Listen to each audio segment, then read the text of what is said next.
समझते हैं भाषा कौशल क्या होता है।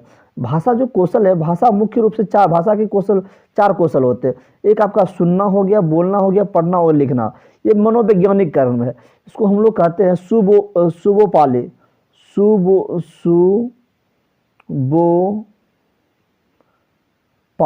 सुबोपाली कहते हैं। ठीक है ना। सुनना, बोलना, पढ़ना और लिखना, ये मनोवैज्ञानिक क्रम है। इसी क्रम में बच्चे क्या करते हैं, भाषा को सीखते हैं। भाषा क्या करते हैं, सीखते हैं। पहले वो सुनते हैं, जब बच्चा जन्म होता है सुनना शुरू करता है, फिर वो बोलना शुरू करता है, फिर वो पढ़ना शुरू करता है, फिर वो लिखना शुरू करता है। ये मनोवैज्ञानिक क्रम है। ठीक है ना जी। चलिए, तो देखिए भाषा की अगर हम बात करें तो सुनना और पढ़ना आपका क्या कहलाता है, सुनना और पढ़ना आपका क्या कहलाता है, ग्रहात्मक या रिसेप्टिव या पेसिव स्किल्स कहलाता है। पेसिव स्किल्स कहलाता है, इसको कौशल भी कहते हैं हिंदी में। ठीक है ना। तो सुनना और पढ़ना, जब आप कुछ चीज़ को सुनते हैं या पढ़ते हैं तो सिर्फ अपने माइंड में उसको ग्रहण कर रहे हैं, इसलिए इसको ग्रहात्मक या रिसीव कर रहे हैं, इसलिए इसको पेसिव, उसमें आप एक्टिव नहीं रहते, सिर्फ सुन रहे पढ़ रहे उसमें एक्टिव नहीं रहते, इसको ग्रहात्मक या रिसेप्टिव या पेसिव कहा जाता है, पेसिव स्किल्स कहा जाता है। लेकिन अगर बात किया जाए यहाँ पे, ध्यान दीजिएगा, बात किया जाए यहाँ पर बोलना और लिखना की अगर बात किया जाए तो ये क्या आपका कि जो एक्टिव स्किल्स है, अभिव्यक्तात्मक स्किल्स है। क्या एक्टिव, क्योंकि जब बोलते हैं हम, जैसे आप बोल रहे हैं तो आप सुन रहे हैं, तो आप जो सुन रहे हैं क्या हो गया, आप उसको रिसीव कर रहे हैं, उसके आपके लिए पेसिव हो गया। लेकिन हम जब बोल रहे हैं तो ये क्या हो गया, एक्टिव स्किल हो गए मेरे लिए। ठीक है ना। एक्टिव हो, हम एक्टिव है, हम लिख रहे हैं यहाँ पर, जैसे कुछ लिख रहे हैं तो ये क्या हो, एक्टिव हो गए। समझे बात। चलिए आगे बढ़ते हैं। अब समझते हैं पढ़ना क्या होता है। देखिए पढ़ना का देख लेते हैं, पढ़ने के ऊपर।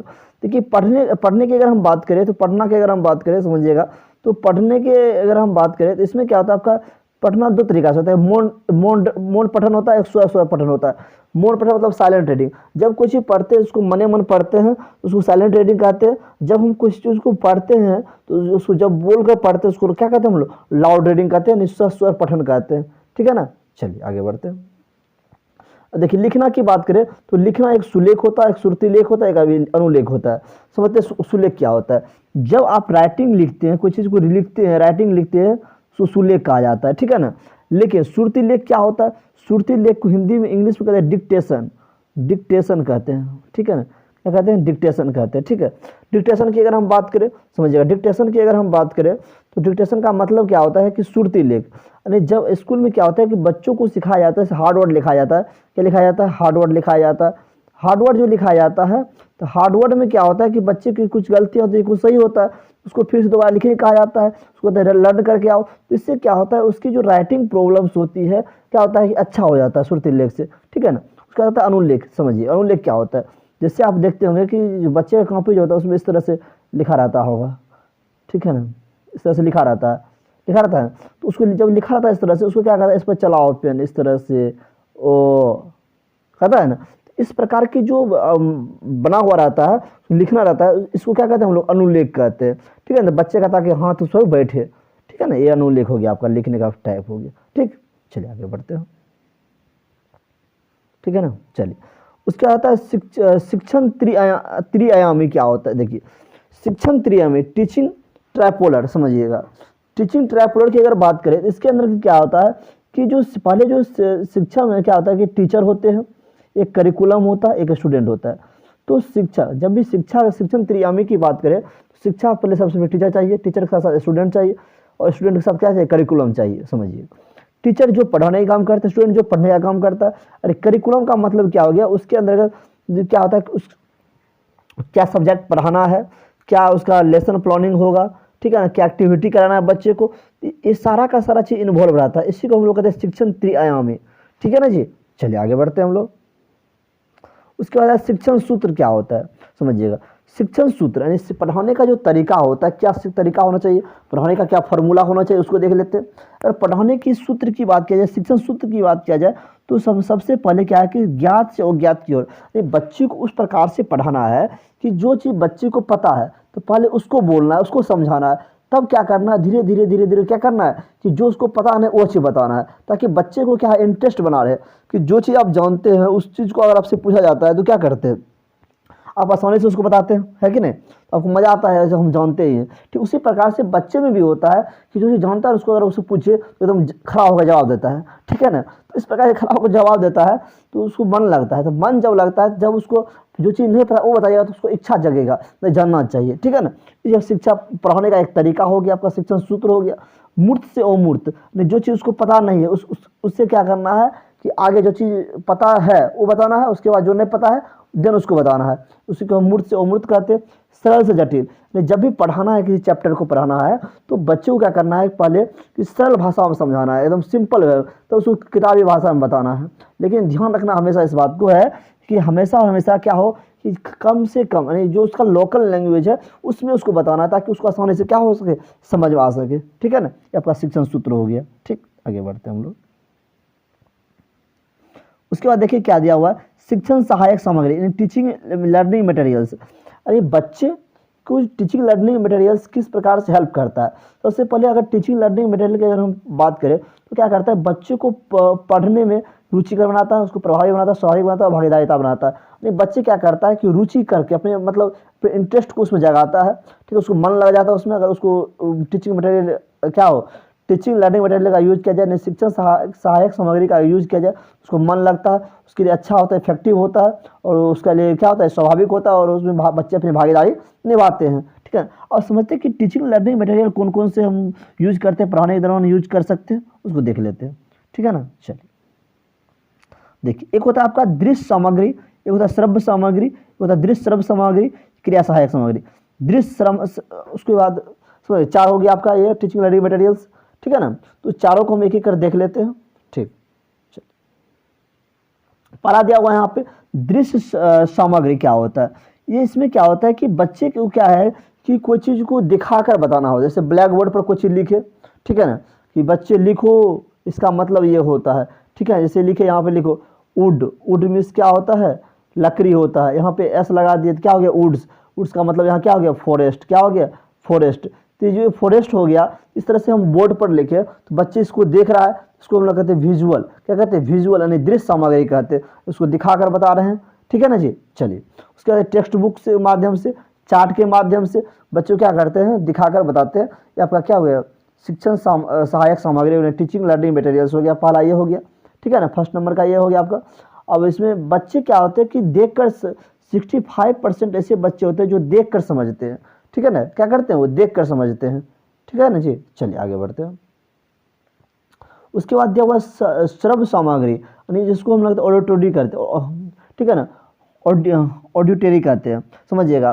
तो दृश्य श्रव्य सामग्री क्या होता है कि बच्चे क्या करते हैं, सुनकर समझते, जैसे कि अब पहले क्या था कि अभी तो हर एक घर में आपका क्या आ गया कि जो टीवी लग गया, मतलब टेक्नोलॉजी हाई हो गया। तो टेक्नोलॉजी उतना नहीं था, तो रेडियो था, ठीक है ना। तो रेडियो से क्या करते थे, सुनते थे। तो इससे क्या होता है कि बच्चे सुनकर समझते हैं, या कोई चीज़ जैसे मान लीजिए किसी को पढ़ाना है, को बताना है, तो किसी कोई ऑडियो चला दिए, ठीक है ना, ऑडियो चला दिए, उसमें कुछ इन्फॉर्मेशन बच्चे को बताना है तो ऑडियो के माध्यम से उसको बता दिए, रेडियो के माध्यम से उसको बता दिए। तो इस प्रकार की जो व्यवस्थाएं होती है उसको कहते हैं श्रव्य सामग्री, ठीक है ना। चलिए आगे बढ़ते हैं।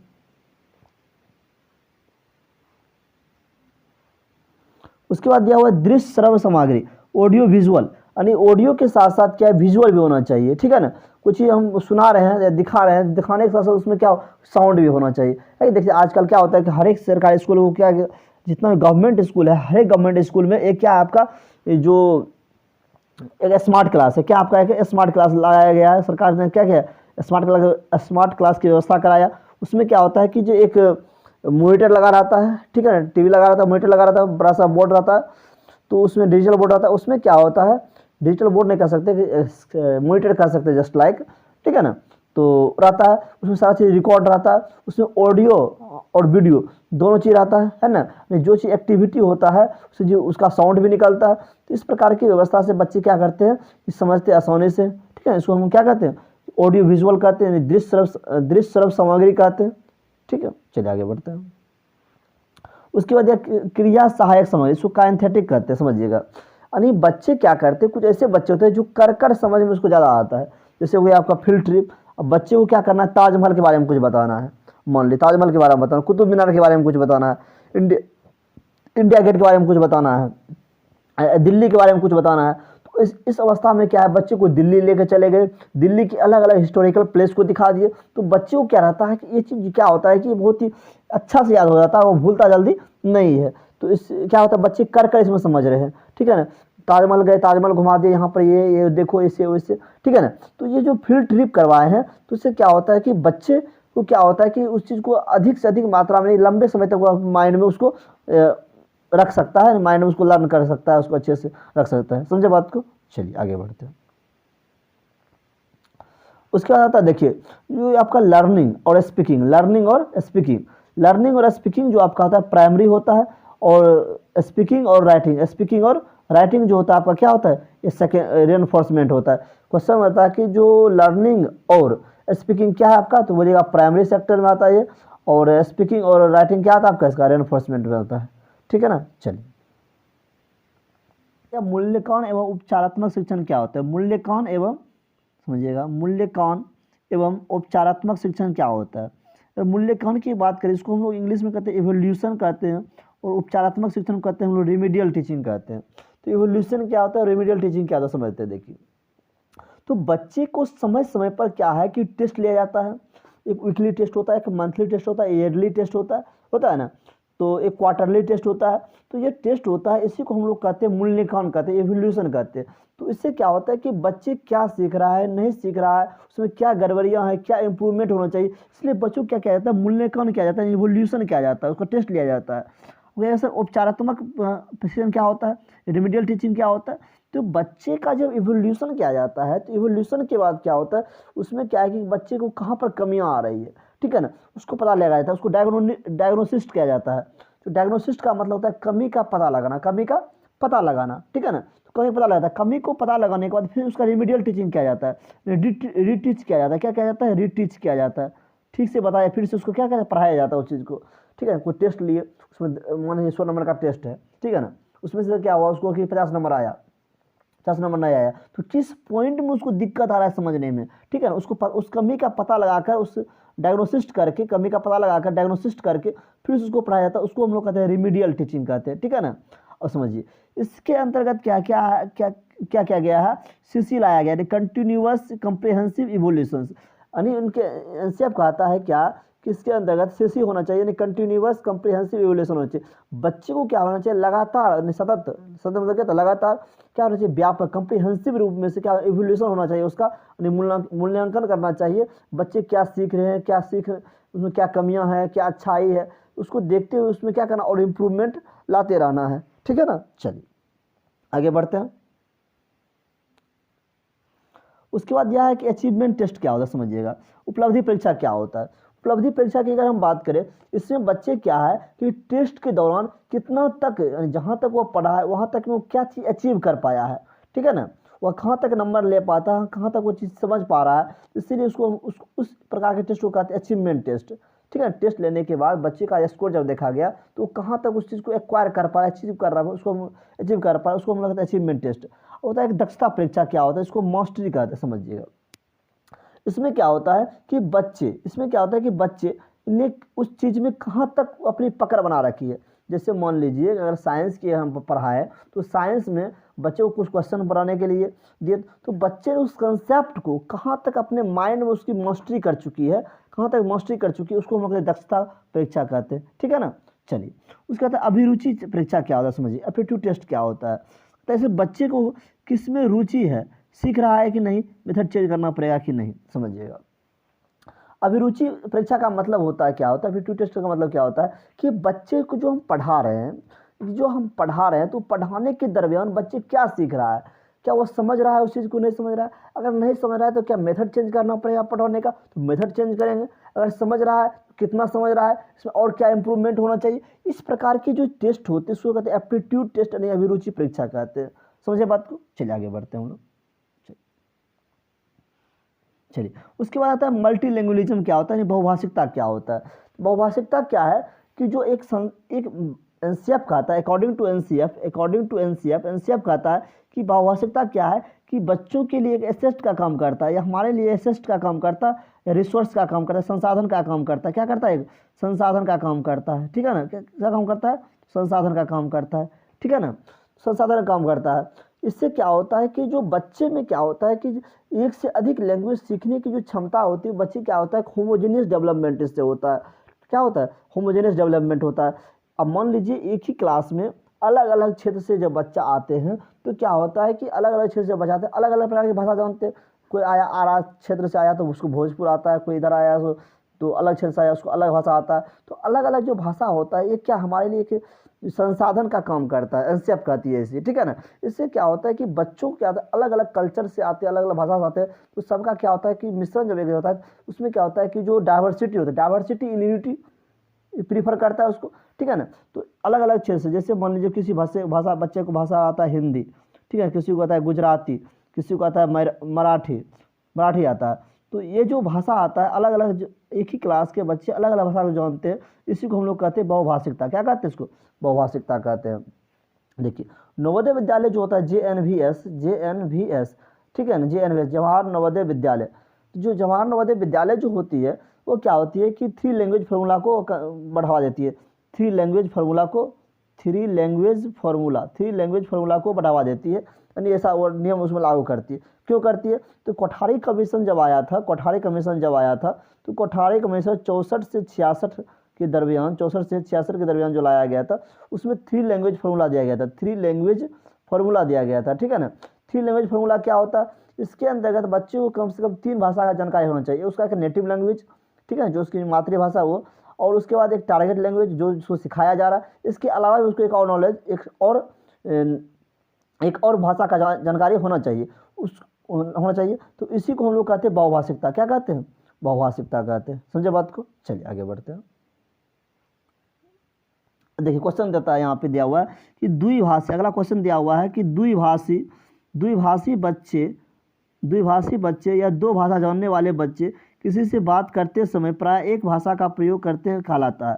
जो बच्चा 2 भाषा जानता है, हिंदी इंग्लिश माने दोनों जानता है, ठीक है ना, जो किसी से बात करता है तो केवल हिंदी में बात करता है या केवल इंग्लिश में बात करता है, इसको क्या कहते हैं? इसको हम लोग कहते हैं संकेत बदलना। क्या कहते हैं? संकेत बदलना। एक होता है संकेत मिश्रित करना, बहुभाषिकता होता है, दक्षता होता है। इसका आंसर क्या होगा? संकेत। अरे जैसे देखा कि बच्चा अगला आदमी किस भाषा में बात कर रहा है उसी के अनुसार संकेत क्या करता है? अपना बदल लेता है, ठीक है। इसलिए क्या कहते हैं? आंसर क्या होगा? संकेत बदलना हो जाएगा, ठीक है। चलिए आगे बढ़ते हैं। देखिए संकेत अब होता है एक संकेत मिश्रित करना, क्या समझते हैं उसको? देखिए संकेत मिश्रित करना क्या होता है समझिएगा। इससे देखिए कोड स्विचिंग शब्द से पता चलता है कि शब्द या बोलते समय 2 कोड या 2 भाषाओं को मिलाने की घटना। उदाहरण के लिए उसे गुस्सा होने दो, मैं उसे मैनेज कर लूँगा। तो संकेत मिश्रित करना क्या होता है कि जब जैसे बच्चा कोई 2 भाषा जानता है, हिंदी इंग्लिश दोनों जानता है, जब वो क्या करता है जनरली अगर किसी से बात कर रहा है तो क्या करेगा? केवल हिंदी में बात करेगा या केवल इंग्लिश में बात करेगा, ऐसे करता है। लेकिन जब वो गुस्सा में आता है तो हिंदी में क्या करता है? इंग्लिश को मिला देता है, ठीक है ना। क्या करता है? इंग्लिश में, जैसे मैं उसे गुस्सा आने दो, मैं उसे मैनेज नहीं कर सकता। देखिए गुस्सा आने दो, हिंदी बोला, मैं मुझे मैनेज नहीं कर सकता। यहाँ मैनेज जो लिखा हुआ है इंग्लिश वर्ड है, क्या है? इंग्लिश वर्ड है। तो जब इंग्लिश और हिंदी दोनों का कॉम्बिनेशन हो जाता है उसको कहते हैं हम लोग संकेत मिश्रित करना, ठीक है ना। चलिए कोड स्विचिंग क्या होता है? कोड स्विचिंग से तात्पर्य 2 भाषाओं के बीच बारी बारी से करने की प्रथा से, यानी एक भाषा में कुछ वाक्य कहना और फिर दूसरे भाषा में स्विच करना, ठीक है। एक भाषा में से कोई वाक्य बोले, फिर दूसरा जब वाक्य बोले तो इंग्लिश में बोल दिए, फिर हिंदी में बोले, फिर इंग्लिश में बोले। इस प्रकार की जो व्यवस्था होती है उसको कोड स्विचिंग कहते हैं। संकेत बदलना तो बता दीजिए जस्ट, ठीक है ना। देखिए किसी 2 भाषा जानकारी है, किसी एक भाषा का हम किसी के सामने उसको अपनी सहूलियता के अनुसार से जो बोलने में कंफर्टेबल होगा उसके अनुसार से जो भाषा हमको उसके सामने बोलना शुरू कर दिए, संकेत बदलना हो गया, ठीक है ना। चलिए ठीक है, चलिए कोई दिक्कत यहाँ तक नहीं ना। चलिए आगे बढ़ते हैं। चलिए तो उसके बाद आता है कि टेस्ट, उसके बाद यहाँ पर दिया हुआ है कि पाठ्य पुस्तक यानी टेक्स्ट बुक। पाठ्य पुस्तक मतलब क्या था? Text book. टेक्स्ट बुक क्या है कि जो बच्चा को जो पढ़ाने की जो तरीका है उसके लिए टेक्स्ट बुक चाहिए। तो टेक्स्ट बुक क्या है कि एक संसाधन है, क्या एक संसाधन, ना कि एकमात्र संसाधन है। तो ये केवल ओनली वन रिसोर्स नहीं है, एक रिसोर्स है बट ओनली वन रिसोर्स नहीं है, ठीक है ना। एक संसाधन का काम करता है लेकिन केवल एक संसाधन का काम नहीं करता है। सिर्फ बच्चे किताब से ही नहीं सीखते हैं, बच्चे क्या करते हैं? इन्वायरमेंट से भी सीखते हैं, केवल किताब से नहीं सीखते, इन्वायरमेंट से भी सीखते हैं, अलग अलग एक्टिविटी कर कर भी सीखते हैं। इसीलिए कहा गया है, एनसीएफ कहता है, इसलिए एनसीएफ कहता है, क्या कहता है कि केवल किताब ही एक संसाधन नहीं है, इसके अलावा भी और संसाधन है। ठीक है, जैसे आपका प्लेइंग हो गया, डांसिंग हो गया, सिंगिंग हो गया, आर्ट हो गया, विभिन्न तरह के सेक्टर से बच्चे को डेवलपमेंट करने के लिए संसाधन है उसका। ठीक है ना, तो इसीलिए टेक्स्ट बुक क्या है, केवल एक संसाधन है, लेकिन एक बात संसाधन है, इसके अलावा भी कई संसाधन है। ठीक, चलिए आगे बढ़ते हैं। तो इस वीडियो में इतना ही, तो मिलते हैं नेक्स्ट वीडियो में। Thanks for watching this video. जय हिंद, जय भारत। और अभी तक आपने चैनल को सब्सक्राइब नहीं तो सब्सक्राइब कर लीजिएगा और साइड में दिए हुए बेल आइकन को प्रेस कर लीजिएगा। अगर वीडियो पसंद आए तो वीडियो को लाइक जरूर कीजिएगा और फिर दोस्तों के साथ शेयर जरूर कीजिएगा, और आपको वीडियो कैसी लगी कमेंट जरूर कीजिएगा। ठीक है ना, चलिए। तो यहाँ पर इंस्टाग्राम चैनल हो गया। ठीक है, इसका PDF चैनल पर मिल जाएगा आपको। इंस्टाग्राम ID हो गया आपका। ठीक, चलिए। तो इस वीडियो में इतना ही, मिलते हैं नेक्स्ट वीडियो में। Thanks for watching this video. जय हिंद, जय भारत। क्या मूल्यांकन एवं उपचारात्मक शिक्षण क्या होता है? मूल्यांकन एवं, समझिएगा, मूल्यांकन एवं उपचारात्मक शिक्षण क्या होता है? अगर मूल्यांकन की बात करें, इसको हम लोग इंग्लिश में कहते हैं इवोल्यूशन कहते हैं, और उपचारात्मक शिक्षण कहते हैं हम लोग रिमीडियल टीचिंग कहते हैं। तो इवोल्यूशन क्या होता है, रेमेडियल टीचिंग क्या होता है, समझते हैं। देखिए, तो बच्चे को समय समय पर क्या है कि टेस्ट लिया जाता है। एक वीकली टेस्ट होता है, एक मंथली टेस्ट होता है, ईयरली टेस्ट होता है ना, तो एक क्वार्टरली टेस्ट होता है। तो ये टेस्ट होता है, इसी को हम लोग कहते हैं मूल्यांकन कहते हैं, इवोल्यूशन कहते हैं। तो इससे क्या होता है कि बच्चे क्या सीख रहा है, नहीं सीख रहा है, उसमें क्या गड़बड़ियाँ हैं, क्या इंप्रूवमेंट होना चाहिए, इसलिए बच्चों को क्या किया जाता है, मूल्यांकन किया जाता है, इवोल्यूशन किया जाता है, उसका टेस्ट लिया जाता है। सर, उपचारात्मक शिक्षण क्या होता है, रिमीडियल टीचिंग क्या होता है? तो बच्चे का जब इवोल्यूशन किया जाता है, तो इवोल्यूशन के बाद क्या होता है, उसमें क्या है कि बच्चे को कहाँ पर कमियाँ आ रही है, ठीक है ना, उसको पता लगाया जाता है, उसको डायग्नोसिस्ट किया जाता है। तो डायग्नोसिस्ट का मतलब होता है कमी का पता लगाना, कमी का पता लगाना। ठीक है ना, तो कमी पता लगाता है, कमी को पता लगाने के बाद फिर उसका रिमीडियल टीचिंग किया जाता है, रीटीच किया जाता है। क्या किया जाता है, रीटीच किया जाता है, ठीक से बताया, फिर से उसको क्या कहते हैं, पढ़ाया जाता है उस चीज़ को। ठीक है, कोई टेस्ट लिए, उसमें मान लीजिए 100 नंबर का टेस्ट है, ठीक है ना, उसमें से क्या हुआ उसको कि 50 नंबर आया, 50 नंबर नहीं आया, तो किस पॉइंट में उसको दिक्कत आ रहा है समझने में। ठीक है ना, उसको उस कमी का पता लगाकर, उस डायग्नोसिस्ट करके, कमी का पता लगाकर डायग्नोसिस्ट करके फिर उसको पढ़ाया जाता है, उसको हम लोग कहते हैं रिमीडियल टीचिंग कहते हैं। ठीक है ना, और समझिए इसके अंतर्गत क्या क्या क्या क्या क्या गया है, CC लाया गया, कंटिन्यूअस कम्प्रिहेंसिव इवोल्यूशन, यानी उनके एनसीएफ कहता है क्या कि इसके अंतर्गत CC होना चाहिए, यानी कंटिन्यूअस कम्प्रिहेंसिव इवोल्यूशन होना चाहिए।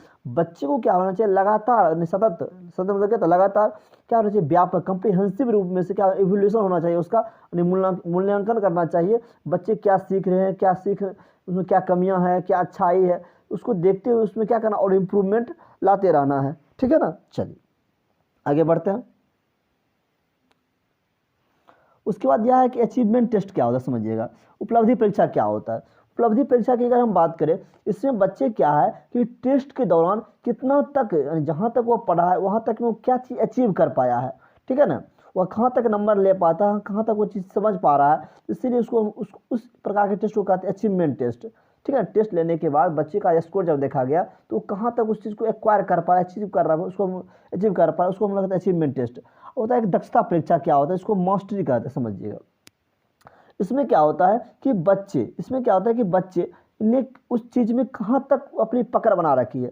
जैसे मान लीजिए अगर साइंस की हम पढ़ाएं, तो साइंस में बच्चे को कुछ क्वेश्चन बनाने के लिए दिए, तो बच्चे ने उस कंसेप्ट को कहाँ तक अपने माइंड में उसकी मास्टरी कर चुकी है, कहाँ तक मास्टरी कर चुकी है, उसको हम लोग दक्षता परीक्षा कहते हैं। ठीक है ना, चलिए उसके बाद अभिरुचि परीक्षा क्या होता है, समझिए, एप्टीट्यूड टेस्ट क्या होता है। तो ऐसे बच्चे को किस में रुचि है, सीख रहा है कि नहीं, मेथड चेंज करना पड़ेगा कि नहीं, समझिएगा। अभिरुचि परीक्षा का मतलब होता है क्या होता है, एप्टीट्यूड टेस्ट का मतलब क्या होता है कि बच्चे को जो हम पढ़ा रहे हैं तो पढ़ाने के दरमियान बच्चे क्या सीख रहा है, क्या वो समझ रहा है, उस चीज़ को नहीं समझ रहा है। अगर नहीं समझ रहा है तो क्या मेथड चेंज करना पड़ेगा पढ़ाने का, तो मेथड चेंज करेंगे। अगर समझ रहा है तो कितना समझ रहा है, इसमें और क्या इंप्रूवमेंट होना चाहिए। इस प्रकार के जो टेस्ट होते हैं उसको कहते हैं एप्टीट्यूड टेस्ट, यानी अभिरुचि परीक्षा कहते हैं। समझे बात को, चलिए आगे बढ़ते हैं हम लोग। चलिए उसके बाद आता है मल्टी लैंग्वेजिज्म क्या होता है, यानी बहुभाषिकता क्या होता है। बहुभाषिकता क्या है कि जो एक एनसीएफ कहता है, अकॉर्डिंग टू एनसीएफ एनसीएफ कहता है कि बहुभाषिकता क्या है कि बच्चों के लिए एक एसेट का काम करता है, या हमारे लिए एसेट का काम करता है, या रिसोर्स का काम करता है, संसाधन का काम करता है। क्या करता है? संसाधन का काम करता है, ठीक है ना। क्या काम करता है? संसाधन का काम करता है, ठीक है ना। संसाधन का काम करता है। इससे क्या होता है कि जो बच्चे में क्या होता है कि एक से अधिक लैंग्वेज सीखने की जो क्षमता होती है बच्चे, क्या होता है, होमोजेनियस डेवलपमेंट इससे होता है। क्या होता है? होमोजेनियस डेवलपमेंट होता है।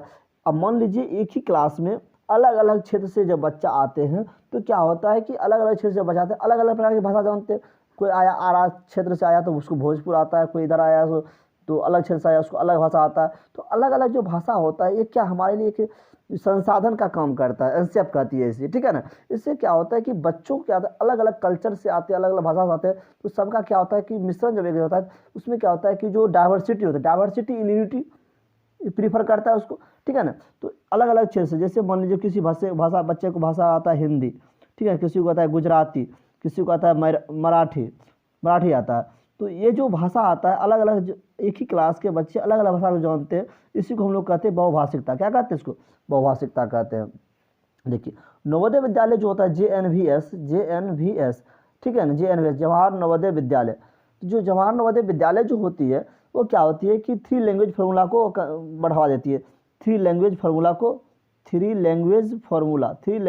को बढ़ावा देती है, यानी ऐसा वो नियम उसमें लागू करती है। क्यों करती है? तो कोठारी कमीशन जब आया था तो कोठारी कमीशन 64 से 66 के दरमियान जो लाया गया था उसमें 3 लैंग्वेज फार्मूला दिया गया था। 3 लैंग्वेज फार्मूला दिया गया था, ठीक है ना।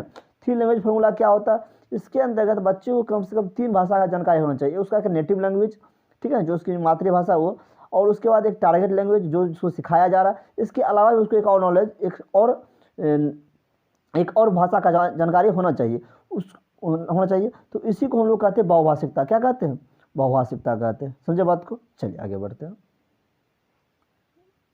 देखिए क्वेश्चन देता है, यहाँ पे दिया हुआ है कि द्विभाषी, अगला क्वेश्चन दिया हुआ है कि द्विभाषी बच्चे या 2 भाषा जानने वाले बच्चे किसी से बात करते समय प्राय एक भाषा का प्रयोग करते हैं कहलाता है।